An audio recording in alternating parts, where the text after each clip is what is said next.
Mama Jean by Kori Miller.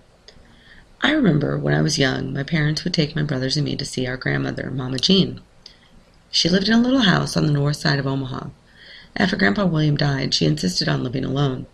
Mama Jean was always kind of stubborn. Mom and Dad kept arguing with her, but she wouldn't listen. She was only 55 when Grandpa William died, and she lived alone in that little house for 20 years. Her house was in a nice neighborhood where people spoke to one another and looked after each other. We really never had any reason to worry about Mama Jean. All of her neighbors adored her, she was in perfect health, and she had us.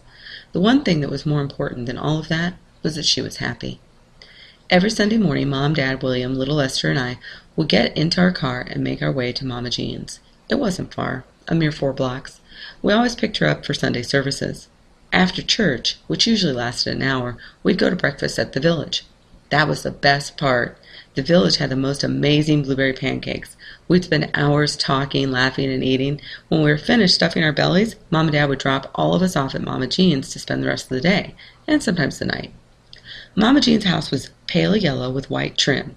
The large porch accommodated several chairs that were almost always occupied, and my personal favorite, the white swing. In the spring, the brick path leading to the burgundy front door was lined with the robust colors of zinnias. On either side of the porch, neatly trimmed yews framed the picture. In the center of the yard, on the left side of the walk, there was a tree. Mama Jean planted it when Grandpa William died. She said it would help his spirit reach heaven. Mama Jean was a spirited woman, filled with life. She loved to laugh and tell stories. Her favorite storytelling place was the swing.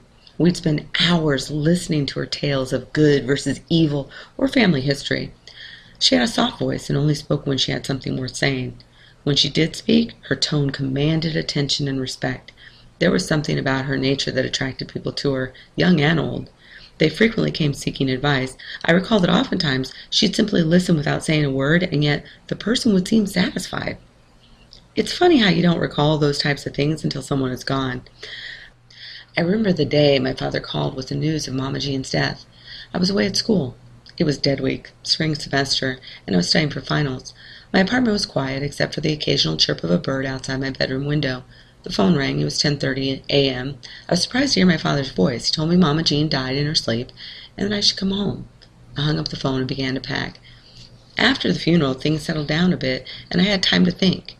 I went to a local nursery, selected a small flowering tree, and returned to Mama Jean's house. There, on the left side of the path, was Grandpa William's tree, already flowering. I dug the hole on the right side and planted Mama Jean's tree. Now, I live in Mama Jean's house with my children. Every Sunday we sit on the old porch swing drinking iced tea.